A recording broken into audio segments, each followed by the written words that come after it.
안녕하세요. 아, 예. 네, 김동국 박사님 맞으시죠? 네, 반갑습니다. 예, 반갑습니다. 네, 앉으세요. 네. 제가 말씀 듣기로 굉장히 오늘 멀리서 오셨다고 들었는데요. 어디서 오신 거예요? 오늘 아침에 제주도에서 올라왔고요. 제주도에는 우리 에너지기술연구원의 분원인 제주 글로벌 연구센터가 거기에 있습니다. 그래서 오늘 아침에 올라왔습니다. 그러면 제주도에서 그 에너지도 여러 가지 분야가 있잖아요. 어떤 분야에서 연구를 하고 계신 건가요? 우리 에너지기술연구원은 원자력 에너지를 뺀 나머지 종합에너지 연구를 하고 있는데 그 중에서도 신재생 에너지 연구 분야를 주로 연구해요.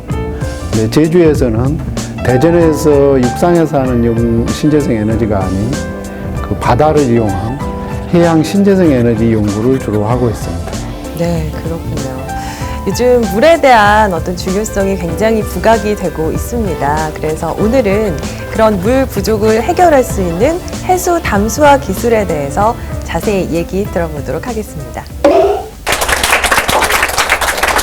오늘 삼천중학교 2학년 학생들 여러분과 만나서 바다에서 에너지를 얻다는 주제로 강연을 하게 돼서 영광으로 생각합니다. 오늘은 특별히 그 바다에서 에너지, 바다가 파란색이니까 보통 바다에서 에너지는 블루 에너지라고도 해요. 네, 그 중에 풍력 발전을 이용한 해수 담수화 플랜트에 대해서 여러분께 짤막하게 강의를 하고자 합니다.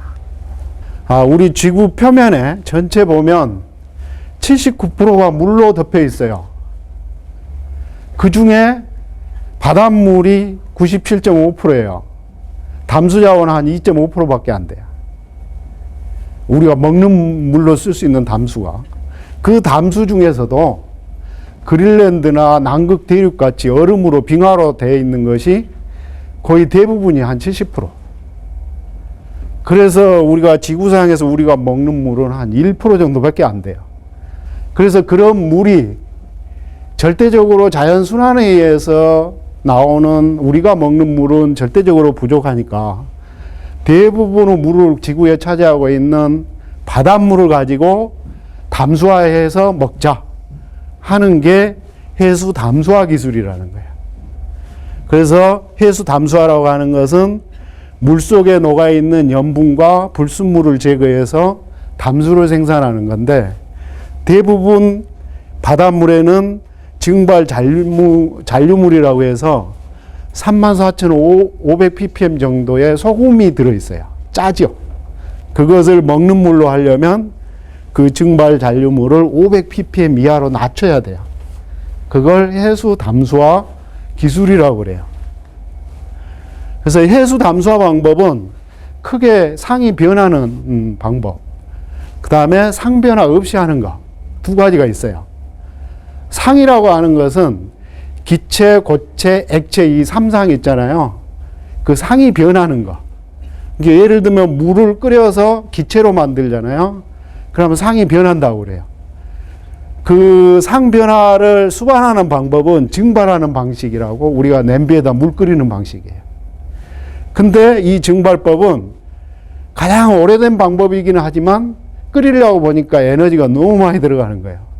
그래서 요즘은 상 변화를 하면 에너지가 많이 들어가니까 상 변화 없는 방법으로 우리가 반투막을 이용해서 삼투압 특성을 역으로 이용해서 지어 짜내는 그런 역삼투압법하고 물속에 들어있는 염분 이온, 예를 들면 NaCl이 소금이잖아요. Na 플러스 이온과 Cl 마이너스 이온이 용존되어 있는데 이온들을 이렇게 전이차를 이용해서 끌어당겨서 상변화 없이 담수를 만드는 기술이에요. MVR 해수 담수화라는 게 뭐냐면 일반적으로 솥에다가 바닷물을 넣고 밑에서 끓여요. 그러면 순수한 물만 증기로 그 바다에서 구름을 형성하듯이 순수한 증기만 나오면 그것을 저 냉각수를 집어여서 응축을 시켜서 그 응축수를 증류수라고도 하는데 그걸 담수로 먹는 물을 만드는 거예요. 근데 이게 끓이려고 보니까 너무 에너지가 많이 들어서 에너지를 적게 들이는 방법으로 저 불을 떼지 않고 기계적으로 증발된 전기를 고압으로 압축을 하면 온도가 이렇게 올라가요. 그 높아진 온도를 갖고 다시 끓여서 담수를 만드는데, 그렇게 했을 경우는 이 끓이는 것에 비해서 에너지 효율이 한 30배, 32배 정도 더 높이 올라가요. 그래서 끓이는 방법이 에너지가 많이 들어서 문제가 되던 것을 해결하는 방법이 이 MVR 해수 담수화 기술이라고 하는 거예요.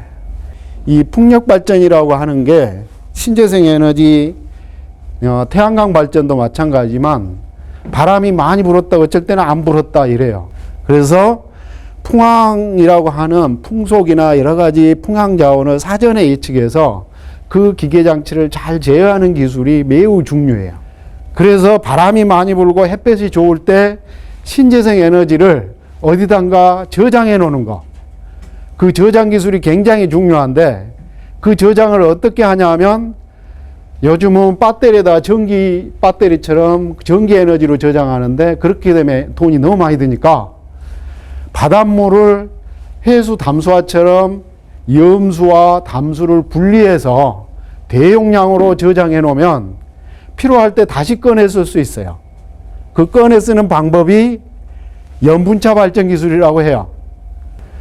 그래서 제가 제일 앞에서 얘기한 바다에서 에너지를 캐다, 그 얘기는 뭐냐면 해수 담수화라고 하는 이 기술도 신재생 에너지 소스인 풍력이나 태양광 발전 이런 것들을 에너지를 하나에 저장하는 기술로 활용할 수 있다라는 측면에서 바다에서 에너지를 캐다, 블루 에너지 개념에서 여러분한테 오늘 설명드린 거예요.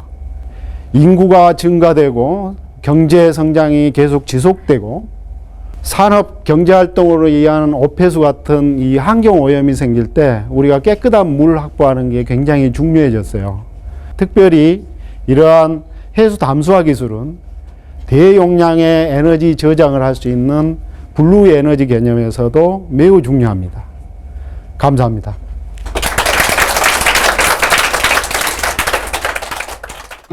바다는 거대한 에너지 저장 장치입니다.